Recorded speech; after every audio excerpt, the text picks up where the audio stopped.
Hello student, आज के इस वीडियो लेक्चर में आपका स्वागत करता हूं। चैनल पर जो भी विद्यार्थी नए हैं वो वीडियो को निरंतर लाइक, सब्सक्राइब और शेयर करते रहें, जिससे मुझे अगला वीडियो बनाने का ऊर्जा मिल सके और दूसरे विद्यार्थी क्या कर सकें, इस अच्छे अच्छे टॉपिक को पढ़ सकें। देखिए, बहुत से स्टूडेंट का एक कंप्लेन होता है कि सर आप पढ़ाते हैं लेकिन मुझे जानकारी के अभाव में मैं नहीं जानता था, जिससे मैं नहीं पढ़ पाता हूँ। तो इसलिए आप जो निरंतर इस वीडियो को क्या करते रहिए, शेयर करते रहिए, लाइक सब्सक्राइब करते रहिए। तो देखिए, यहाँ पर आज का जो टॉपिक है वो रेसिप्रोकल प्रोनाउन का है। रेसिप्रोकल प्रोनाउन जो है उसे हम परस्परवाचक सर्वनाम कहते हैं। अब परस्परवाचक सर्वनाम क्या है, परस्परवाचक सर्वनाम कहाँ पर यूज होता है, तो देखिए परस्परवाचक सर्वनाम जो है वो आपका दो ही प्रकार का होता है, जिसे कहते हैं ईच अदर और वन एन अदर। अब देखिए स्टूडेंट, ईच अदर कहाँ यूज करते हैं और वन एन अदर कहाँ यूज करते हैं, उसको जानने से पहले आप जान लीजिए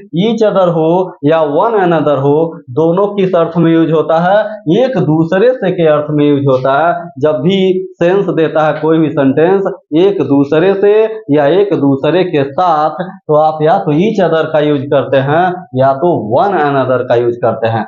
अब देखिए, मैं बता दूं, ईच अदर का प्रयोग तब होता है जब सब्जेक्ट के स्थान पे दो डूअर होते हैं, यानी सब्जेक्ट की जगह पे दो व्यक्ति या वस्तु होते हैं, तो आप वहां ईच अदर का प्रयोग करते हैं। यानी कहने का मतलब क्या, जब वर्क जो होता है वो परफॉर्म दो लोगों के सहायता से होता है, इसमें दो लोग भागीदारी निभाते हैं, तो वहां पर आप ईच अदर का प्रयोग करते हैं। जबकि अगर कोई काम हो और वहां पर दो लोगों से ज्यादा लोग उसको मिलकर कर रहे हो, ठीक है, तो वहां पर आप वन एंड अदर का प्रयोग करते हैं। अब देखिए, यहाँ पर ईच अदर हो या वन एंड अदर हो, जो भी लोग इसमें होते हैं, चाहे दो हो या दो से अधिक हो, वो परस्पर एक दूसरे से क्या होते हैं, रिलेटेड होते हैं, एक दूसरे से इंटरट्वाइंड होते हैं, एक दूसरे से जुड़े होते हैं। इसीलिए इसे हम परस्परवाचक सर्वनाम के नाम से जानते हैं और इंग्लिश में इसे रेसिप्रोकल प्रोनाउन कहते हैं। अब देखिए, यहाँ पर ईच अदर जो है दो लोगों के लिए यूज होता है और वन एन अदर जो है वो दो से ज्यादा लोगों के लिए यूज होता है। तो देखिए, एग्जाम्पल के माध्यम से आप समझिए। पहले ईच अदर को मैं बता दूं, एज ईच अदर का जो पहला एग्जाम्पल है इसको देख लीजिए। यहाँ पर देख लीजिए, Riya and Sita love each other.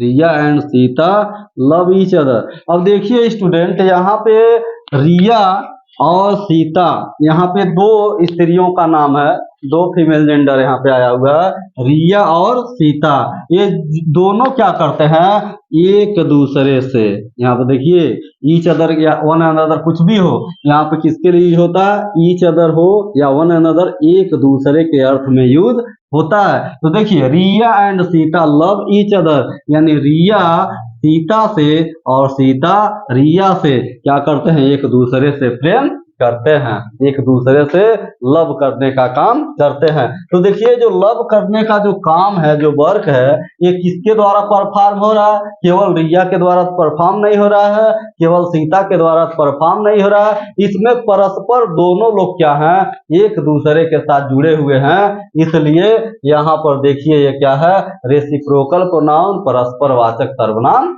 है, क्योंकि यहाँ पर काम दोनों लोग क्या कर रहे हैं, मिलजुल के कर रहे हैं। यानी ऐसे मतलब सर्वनाम को हम क्या कहते हैं, रेसिप्रोकल प्रोनाउन कहते हैं। तो देखिए, Riya and Sita love each other, यानी रिया और सीता एक दूसरे से प्रेम करते हैं। तो देखिए, यहाँ पे ईच अदर का मतलब हो गया एक दूसरे के साथ या एक दूसरे से।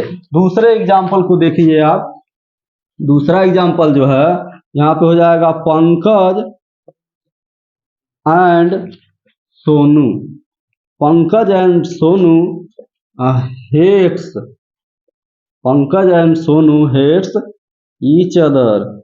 अब देखिए, यहाँ पे यह सेंटेंस कह रहा है कि पंकज और सोनू एक दूसरे से क्या करते हैं, हेट करते हैं। पंकज और सोनू एक दूसरे से नफरत करते हैं। यहाँ पर देखिए पंकज सोनू को नफरत करता है और सोनू पंकज को नफरत करता है। इस प्रकार यहाँ पे दो लोगों का यूज हुआ है, दो लोगों का प्रयोग हुआ है सब्जेक्ट के रूप में जो एंड से जुड़ा हुआ है। अब इस तरीके से दो लोगों का जब जिक्र होता है, बोध होता है, तो वहां पर एक दूसरे का जो शब्द है आप किसका प्रयोग करते हैं, ईच अदर का प्रयोग करते हैं, जो यहाँ पर एक दूसरे के लिए यूज किया जा रहा है। तो देखिए Pankaj and Sonu hate each other, यानी पंकज और सोनू एक दूसरे से नफरत करते हैं। तो देखिए स्टूडेंट, यह जो ईच अदर है इसको मैं बहुत आसानी तरीके से बता दिया, बहुत अच्छी तरीके से बता दिया। आशा करता हूं यह आपको समझ में आया होगा और आपका जो कंफ्यूजन है वह समाप्त हो गया होगा किससे रिलेटेड, ईच अदर के इससे रिलेटेड। तो देखिए आप इसका एक स्क्रीनशॉट ले लीजिए जिससे आप बाद में पढ़ेंगे और अच्छी तरीके से समझेंगे। अब देखिए ईच अदर हो गया दो लोगों के लिए। इसी तरीके से मैं अब वन अनदर को बता दूं तो इसको इरेज कर देता हूं और उसके बाद देखिए दूसरा जो है वन अनदर को देख लीजिए। वन अनदर मैं पहले ही बताया हूं दोनों ही एक दूसरे के अर्थ में यूज होगा, लेकिन वन अनदर जो होगा वह दो से ज्यादा लोगों के लिए यूज होगा। दो तक जब सीमित रहेगा तो वहां पर ईच अदर एक दूसरे के अर्थ में, और जब दो से ज्यादा होंगे तो वहां पर वन अनदर। तो देखिए अब इसका देख लीजिए, यहां पर देख लीजिए children live with one another, children live with one and other. अब देखिए स्टूडेंट यहाँ पर जो है, यहाँ पर क्या आया हुआ सब्जेक्ट के स्थान पर चिल्ड्रेन। तो देखिए बच्चा जो होता है उसका मीनिंग होता है चाइल्ड, और चाइल्ड का प्लूरल फॉर्म क्या है, चिल्ड्रेन। यानी यहाँ पर जो बच्चे हैं वो बहुत से बच्चे हैं जो क्या करते हैं, एक दूसरे के साथ रहते हैं। यानी देखिए सभी लोग क्या कौन सा काम कर रहे हैं, रहने का काम कर रहे हैं, लेकिन इस रहने के काम में सभी लोग परस्पर रूप से क्या हैं, सहयोगी हैं। सभी लोग परस्पर रूप से सहयोगी हैं। इस प्रकार ऐसा सर्वनाम जो सभी लोगों को परस्पर रूप से जोड़ देता है उसे ही हम कहते हैं मतलब रेसिप्रोकल प्रोनाउन, परस्पर वाचक सर्वनाम। और ये वन अनदर जो है ये दो से ज्यादा लोगों के लिए यूज होता है। तो देखिए children live with one another, यहाँ पर देखिए वन अनदर किस लिए यूज हुआ है, क्योंकि यहाँ पर चिल्ड्रेन आया हुआ है। अब देखिए एक और एग्जांपल मैं बता दूं, यहाँ पर देखिए यह है दूसरा एग्जांपल जो है, ये दूसरा है, आपका ये पहला था the students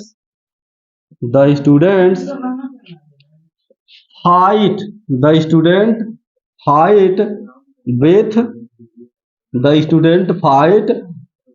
with one another, the student fight with one another. यानी विद्यार्थी जो हैं क्या करते हैं, एक दूसरे से लड़ाई झगड़ा करते हैं। तो देखिए यहाँ पर स्टूडेंट जो है वो भी तो दो नहीं है, वो भी दो से क्या है, ज्यादा है। तो दो से ज्यादा के लिए आप किसका यूज करते हैं, वन अनदर का यूज करते हैं। यानी विद्यार्थी एक दूसरे से क्या करते हैं, या एक दूसरे के साथ भी कह सकते हैं, क्या करते हैं, वो फाइट करते हैं यानी लड़ते हैं। और यहाँ पर क्या था, जो बच्चे होते हैं वह एक दूसरे के साथ रहते हैं। तो प्यारे विद्यार्थियों, आज का ये जो रेसिप्रोकल प्रोनाउन परस्परवाचक सर्वनाम का जो टॉपिक है वह मैं आशा करता हूँ आपको पूरी तरीके से समझ में आया होगा। और जो भी विद्यार्थी मेरे चैनल पर नए हैं वो वीडियो को लाइक, सब्सक्राइब और शेयर करते रहेंगे, तो अन्य विद्यार्थी भी इसको अच्छी तरीके से समझते रहेंगे, जानते रहेंगे, वो भी इन एसेंशियल लाभदायक चीजों को पढ़ सकेंगे। तो thanks for watching my video. आपका दिन शुभ हो।